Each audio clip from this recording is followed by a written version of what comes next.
Saludos país, aquí de nuevo con ustedes en Voz para el Cambio por Telecanal 28 para comentar las noticias, los hechos nacionales e internacionales. Hoy en la grata compañía del hermano Aristóteles Poncerrate, la frase del día: al comprar una casa, piensa en el vecino que adquirirás con ella.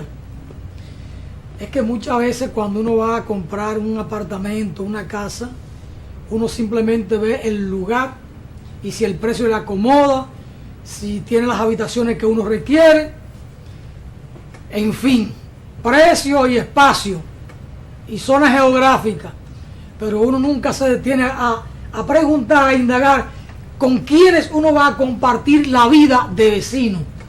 Mira, y eso es una cosa muy importante. Esto es un proverbio ruso, una cultura de los rusos de miles de años, que saben más que todos nosotros. Y entonces uno se encuentra con unos vecinos, y si no, pregúntenmelo a mí, que compré un apartamento en el 2006, ya tengo allí 10 años para 11, con un par de vecinos que no lo aguanta nadie, sobre todo la que me queda arriba. Yo estoy en el segundo piso, y la que está en el tercer piso, cuando viene una filtración hay que ir a la justicia, porque esa mujer es una señora de Bánica, se crió aquí en Los Minas y vive en Italia, y es una persona sumamente difícil. A veces pasa 14 meses y no paga el mantenimiento, y hay que mandarle un acto de algo así. Entonces, cuando uno va a comprar una casa, un apartamento, hay que también pensar en los vecinos que estamos adquiriendo, conjuntamente con la casa. Salvo que uno compre una propiedad grande a nivel de campo, pero aún así, con alguien uno colinda, y hay que saber con quién es la colindancia, quién es el vecino, para uno determinar si compra o no compra. Porque cuando uno compra su propiedad, su casa, su apartamento o la finquita, uno también está adquiriendo un vecino. Y si es como decimos en Dajabón, un vecino que tiene mala leche, mire, se llevó a uno quien lo trajo. En Bonao, por suerte, tengo buenos vecinos, por suerte. Pero aquí en Santo Domingo, tengo un par de vecinas ahí que dan problemas. Y esto es una expresión de la cultura, de la costumbre, de los cuidados que hay que tener cuando uno adquiere una propiedad, una casa. Esa es la frase del día. Cuando compres una casa, piensa en el vecino que está también adquiriendo con ella. En mi edificio, por ejemplo, el reglamento dice prohibido tener animales, y allá hay en 8 o 12 apartamentos perros, y cuando esos perros dicen a ladrar, no hay quien aguante aquello.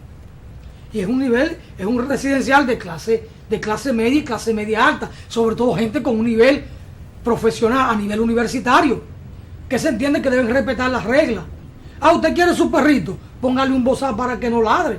Y si le pone el bozal, entonces está vulnerando los derechos de esa mascota, de ese perrito. Porque él tiene derecho a tener su boca suelta para ladrar. Porque es su derecho a ladrar. Esa es su naturaleza. Por suerte que no tengo ahí una gente que cante en el baño, eso canta malo. Don Poncerrate, ¿cómo va la vida? Buenos días, Alfonso Torres. Son de las cosas, don Poncerrate, con las que uno tiene que bregar en el día a día. Culturales. Pero eso es una expresión cultural. Eso es una expresión cultural, eso de los vecinos. Y los vecinos o te hacen la vida llevadera o te hacen la vida un infierno. Eso, ahí no hay duda en eso. Hay otro vecino, mire, que uno lo saluda y no le contestan el saludo. Vecino, buenos días, y siguen por ahí, como decimos en Dajabón, como una mula. Como una mula, terco.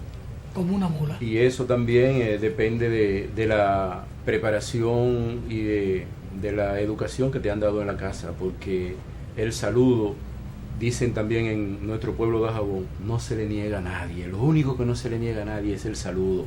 O un vaso de agua, o un vaso de agua también. Pero decía mi abuela, la vieja loza, esto lo contaba ya nosotros los nietos ya bien pequeños, 10, 11 años, en el caso mío, años 70, años 71 del siglo pasado.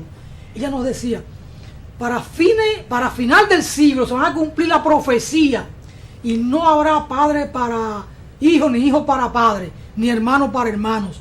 Y el agua le van a negar un vaso de agua, el agua la van a vender, decía mi abuela. Y se está cumpliendo. Y mi abuela fue una mujer que no tuvo estudio, sabía leer, por supuesto, y con 92 años leía el periódico sin lente, con 92 años. 92 la vieja años. Era su vecina. No, pero yo lo recuerdo, claro que sí, a una esquina de mi casa vivía.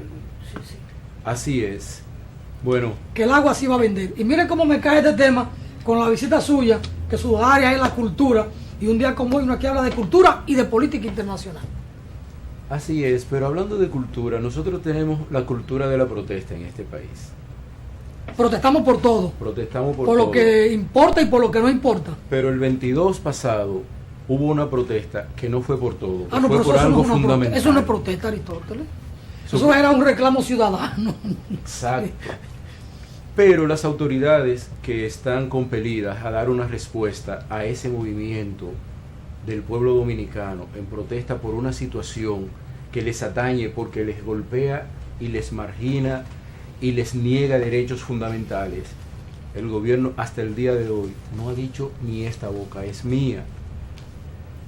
Y esa es una cultura negativa en la política dominicana, y estamos hablando de un pueblo que se movilizó y de un pueblo que está organizando una nueva manifestación pacífica en la segunda provincia de importancia del país, que es en la ciudad hidalga de Santiago de los Caballeros. Pero es que da respuesta a quien tiene respuesta. Quien no tiene respuesta no puede dar una respuesta. El gobierno no tiene respuesta ante el reclamo ciudadano de que frene ya la corrupción y que cese la impunidad. Porque ¿dónde habitan los corruptos? En el Palacio, en los ministerios, en el Congreso Nacional, en los ayuntamientos, en los bancos comerciales de la República Dominicana y en una buena parte de las empresas, en una buena parte del clero, de la jerarquía eclesial. Y si no, pregúntenle a don Agripino Núñez Collado. Entonces, respuesta da quien tiene respuesta. De ahí viene entonces el editorial del periódico El Diario Libre, un diario que para nada es revolucionario, dirigido por un hombre conservador, un hombre que aprecia valores esenciales de la democracia como Adriano Miguel Tejada. Y dice el editorial del periódico El Diario Libre de la fecha de hoy: el silencio de los legisladores. Odebrecht ha conseguido despertar una reacción que otros casos de corrupción no había logrado. El enriquecimiento de una clase política aliada a grupos empresariales se ha cuantificado, se ha identificado procesos y protagonistas, se han identificado procesos y protagonistas, se ha confesado el flujo entero: licitación, adjudicación, aprobación en el Congreso, sobreprecio, adendum y unos puntos suspensivos que quieren decir mucho. Odebrecht ha mostrado a escala mundial cómo hacer la trampa de forma tan legal que casi sea imposible desmontar el apaño. Todo muy transparente, todo ante nuestros ojos. Aplicando la lógica Odebrecht a otros contratos, habría que reabrir unos cuantos casos. ¿Cuántas empresas, cuántos contratos, cuántos funcionarios, cada uno en su despacho, nos han hecho pagar de más? La corrupción no solo enriquece a algunos, sino que empobrece a todos. Esta es la lección. Antes sabíamos la teoría, ahora tenemos la realidad ante los ojos. Los préstamos que el Congreso aprueba para pagar la obra, su sobreprecio y el soborno, nos empobrece. ¿Qué margen de acción tiene el PLD?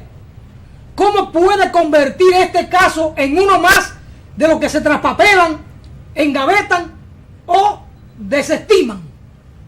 ¿Jugar al tiempo? ¿Elegir un chivo expiatorio? ¿Sacrificar a un peón? ¿Sacrificar a un alfil? Odebrecht debe ser el punto de inflexión para entender la corrupción de una manera más estricta, entender que el Congreso no cumple el papel de fiscalizar y controlar al Ejecutivo y que el Poder Judicial tampoco se ocupa de lo que debe ser su prioridad, no deberían estar los legisladores, nuestros representantes, encabezando investigaciones, dando información. La pobreza no puede seguir siendo la excusa para dar a los políticos tanto poder sobre nuestras vidas. Ahí tiene usted en ese editorial la pregunta que usted se hacía. Y yo le digo, el gobierno no tiene respuesta. Responde quien tiene respuesta y el gobierno no la tiene. Así es. Y entonces estamos en un atolladero en todos los demás países donde Odebrecht sobornó. Hay implicados, hasta expresidentes ya han sido procesados, están en procesamiento. Sin embargo, en Santo Domingo hay todo un circo montado de tomar declaraciones a gente que se le avisó que se le iba a tomar declaraciones para que dijeran lo que ellos querían que dijeran, nada más. Entonces esa cultura nos va a llevar al fracaso económico como país. Y que incineraran documentos probatorios o sacaran de las computadoras los archivos del lugar. Así es. Y lo llevaran a otro sitio o que lo eliminaran. Así es. Porque esa es la política en la República Dominicana. Entonces usted en el comentario inicial le estaba pidiendo al gobierno lo que el gobierno no puede dar. El gobierno es cómplice de todo esto. Lo más grave del tema Odebrecht es Punta Catalina. Es Punta Catalina. En los demás contratos se escapaban 140, 200 millones, 300 millones. Y ahora en Punta Catalina se habla de 1.340 millones solo en Punta Catalina. Solo en Punta Catalina. ¿Y quién es el responsable de lo de Punta Catalina? ¿Quién contrató? Danilo Medina y su Congreso. Y entonces se elige una comisión donde hay 3 o 4 que están dentro de las empresas que son consorcios de Punta Catalina. Partes de lo que debe ser el proceso, que ahora son jueces. Que ahora son jueces. Agripino, el ingeniero Ramón Reyes y Sánchez. Y entonces, no, pero yo le pregunto a usted, la iglesia en manos de Lutero. Yo le pregunto a usted, y entonces, porque usted fue el que pidió que el gobierno no responde a un reclamo ciudadano. Debo decirte lo siguiente: los mecanismos estatales, independientemente de todos los mecanismos constitucionales, están para que el gobierno responda a sus ciudadanos cuando los ciudadanos le piden respuesta. No importa que el propio gobierno esté involucrado, Alfonso, porque la responsabilidad que los ciudadanos le ofrecieron con su voto en unas elecciones supuestamente libres, es para eso, para que respondan. Si se estableció que es el propio gobierno que tiene responsabilidad, debe tomar las medidas del lugar. Tú decías, ni los legisladores, ni la judicatura han tomado acciones. Es que la judicatura también está de manos atadas. La judicatura también cogió cuarto de ahí. No. Abiertamente. No, la judicatura no cogió dinero de ahí. Entonces simplemente tenemos que responde a una clase política que es la que está en el poder. Pero debe responder, porque el pueblo dominicano los eligió para que den respuesta. No importa que las respuestas sean insuficientes, pero el silencio es más perjudicial todavía. Don Ponserrate. El silencio es solapar como bien hecho lo que está mal hecho. Claro. Don Ponserrate, la política no es un ejercicio de poesía, es un ejercicio de poder. Entonces, Danilo Medina está respondiendo con lo único que puede responder, con el silencio. Porque lo otro sería que él fuera a Najayo a trancarse. Él llegara a Najayo y decir, ábranme la celda, procurador, investígueme. Voluntariamente. Voluntariamente. Como hizo Leonel cuando lo del PEME, que fue a la Procuraduría a hacerse preso. Pero no había colgantes en el procurador de entonces y en el presidente de entonces. Y cuando hablo de procurador, hablo de Jesús de las Rosas, Jesús no, Virgilio Bello Rosa, y del presidente Hipólito Mejía, que no tenían suficiente material colgante para encarcelar a Leonel Fernández. Así fue. Leonel fue a trancarse. Yo soy responsable de lo del PEME. Vengo para que me hagan preso. Y para que me y tembló la Procuraduría. Jesús Félix dijo en este programa, Jesús Félix el abogado, porque hay muchos Jesús Félix ahora. Sí. Hay uno que fue alcalde de Villamella, Santo Domingo Norte. Jesús Félix le pidió a Virgilio Bello Rosa, según dijo aquí en este espacio, señor procurador, deme media hora para yo interrogarlo. Y Virgilio dijo, no te atrevas a bajar. Eso es cosa del palacio. Y ahí quedó.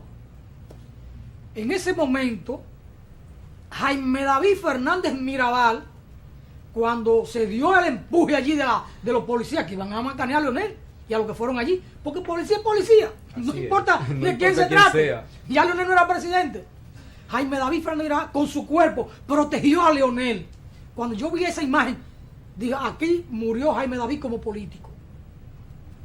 Porque él fue allí como guardaespaldas de Leonel y aquí quedó enterrado Jaime David. Y así fue. Y quedó enterrado para siempre. Jaime David Fernández Mirabal. Y así fue. Don Ponserrate, bueno, tan interesante los comentarios que usted introdujo porque es un tema que a mí me interesa.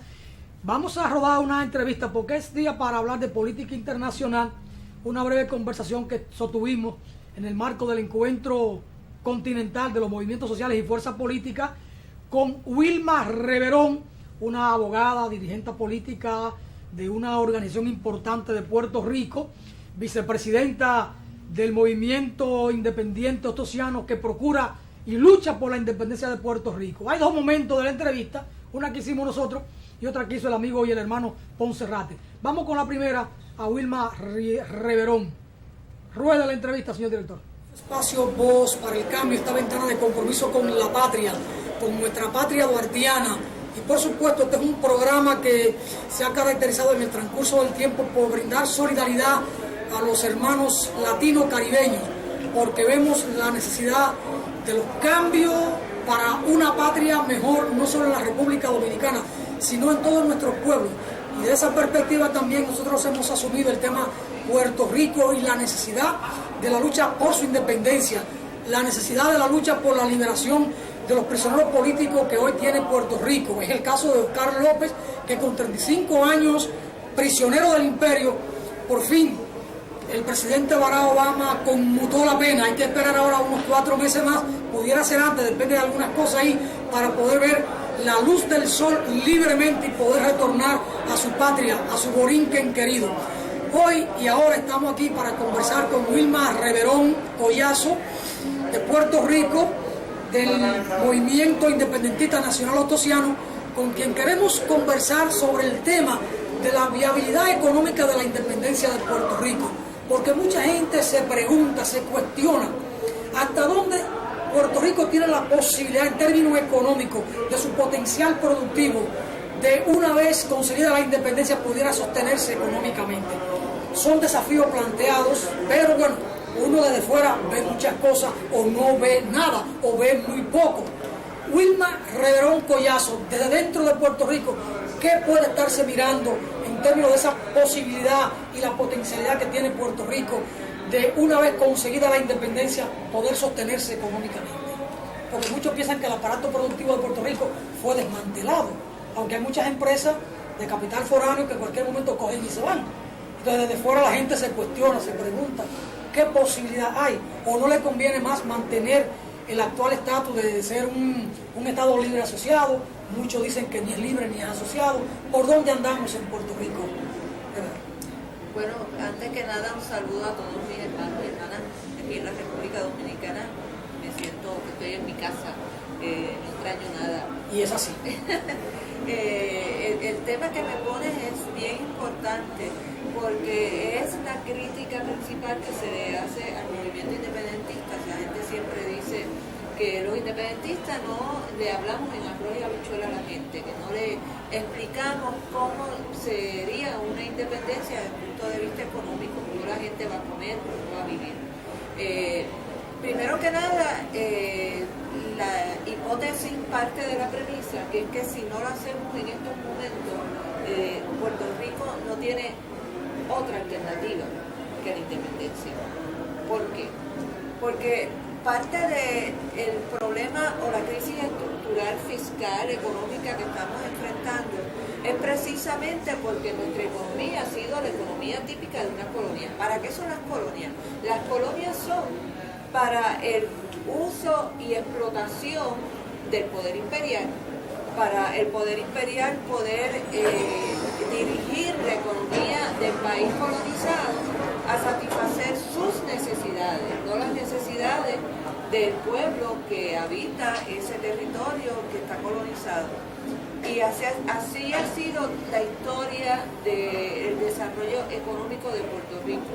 de haber sido un país que producía sus alimentos, ser autosustentable alimentariamente en el 1898, ahora mismo ser un país que importa el 85% de lo que consume.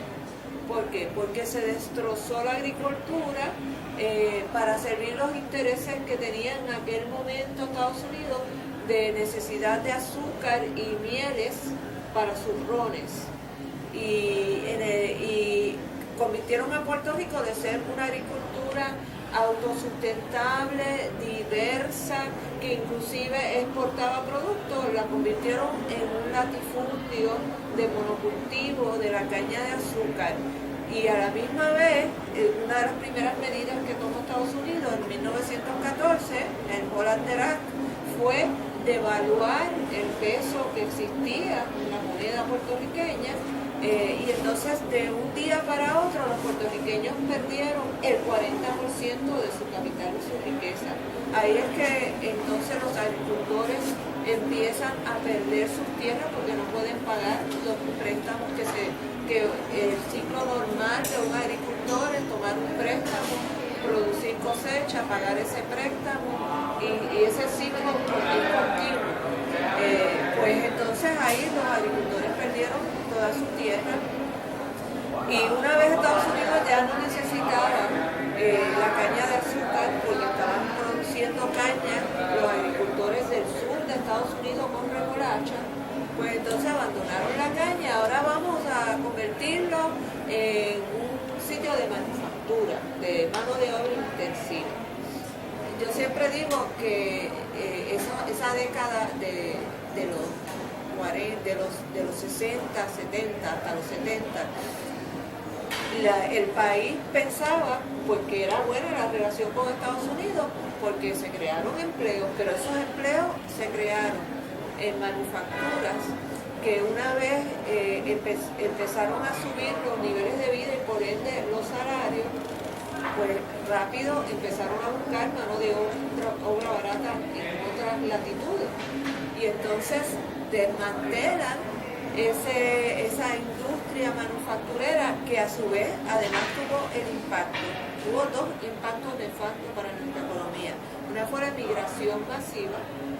Una vez se destruye la agricultura, emigra la gente del campo a la ciudad no da abasto para comer todo el mundo y a pesar de que hay entonces mano de obra intensiva no es suficiente, emigración masiva hacia los Estados Unidos y a la misma vez esas manufacturas vienen con toda una serie de incentivos y exenciones que no tiene el manufacturero puertorriqueño y de tener una economía donde había fábricas de zapatos, fábricas de carteras, fábricas de muebles, hechas en Puerto Rico por manufactureros puertorriqueños, vienen las empresas norteamericanas y sencillamente desplazan, van destruyendo toda esa producción comercial local. Y ese ciclo se ha repetido después con, una vez no les interesó más la manufactura en Puerto Rico porque se podían ir para la India, o para la China, o para México, o donde fuera, pues entonces traen las industrias pesadas, como fue la petroquímica, que no las querían en Estados Unidos, porque son altamente contaminantes. Entonces las traen a Puerto Rico, pero cae el precio del petróleo. Allí tenemos los que han ido a Puerto Rico, en el área tanto de Yabucoa como de Peñuela, la chatarra allí, justo frente al mar, que dejaron esas petroquímicas. Además de la alta contaminación, ese pueblo de Peñuela que hoy está peleando contra la ceniza, ese mismo pueblo fue el que le pusieron también lo que se llama el amor. Ese pueblo viene dando luchas ambientales desde siempre, con afecciones respiratorias, de salud terrible. Pues, y una vez salen entonces de la industria pesada, pues entonces viene la farmacéutica. Otro problema más de contaminación ambiental, porque también son industrias que no las quieren en los Estados Unidos. Puerto Rico independiente, ¿hacia dónde apuntaría? ¿La agricultura, la agroindustria o estas industrias, estas empresas que han estado de capital externo volverían a Puerto Rico, se traerían nuevas inversiones? Pues mira, Yo creo que una de las cosas que tenemos que estar conscientes todos los habitantes del planeta es que las industrias de mano de obra intensiva son una cosa del pasado en la medida en que la mecanización y la robótica ha seguido avanzando. Ningún país puede hacer un plan a largo plazo de desarrollo económico pensando en que va a generar empleos para mano de obra intensiva. Puerto Rico tiene otras destrezas que en parte han sido como resultado de haber tenido esa relación con Estados Unidos, como son por ejemplo el sector de las finanzas, el sector de los servicios, el sector de las telecomunicaciones,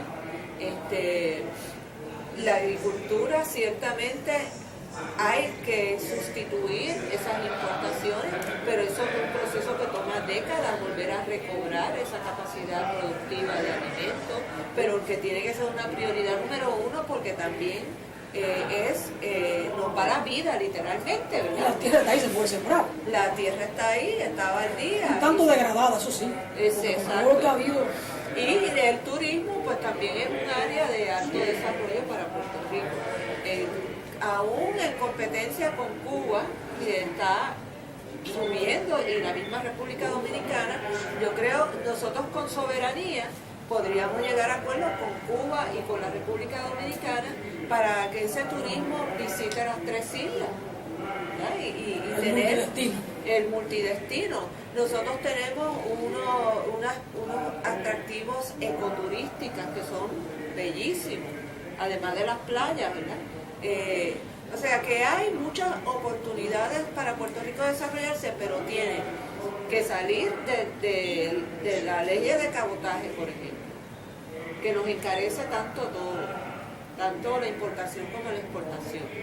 Tenemos que salir de... Pero una vez tenga la independencia ya, estas leyes quedan. Estas leyes, exacto, por eso es otro ejemplo más de por qué la independencia es económicamente mejor y más viable para el desarrollo de Puerto Rico que seguir bajo la relación colonial con los Estados Unidos. Gracias a Wilma por estar con nosotros en este segmento, conversando con una voz de una hermana de Puerto Rico, con Wilma Riverón Collazo. No se muevan de ahí en Voz para el Cambio, que hay mucho más.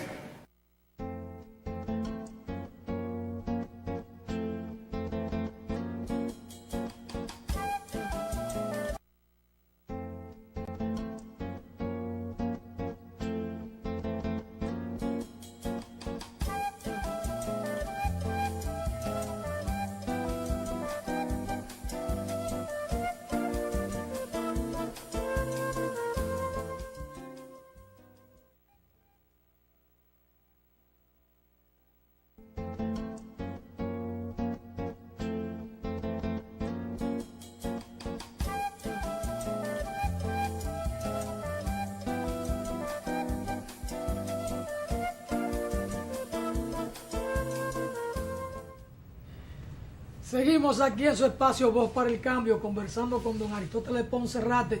Y ahí veíamos la intervención de Wilma Riverón de Puerto Rico. Y conversábamos con ella del tema de la viabilidad de Puerto Rico en términos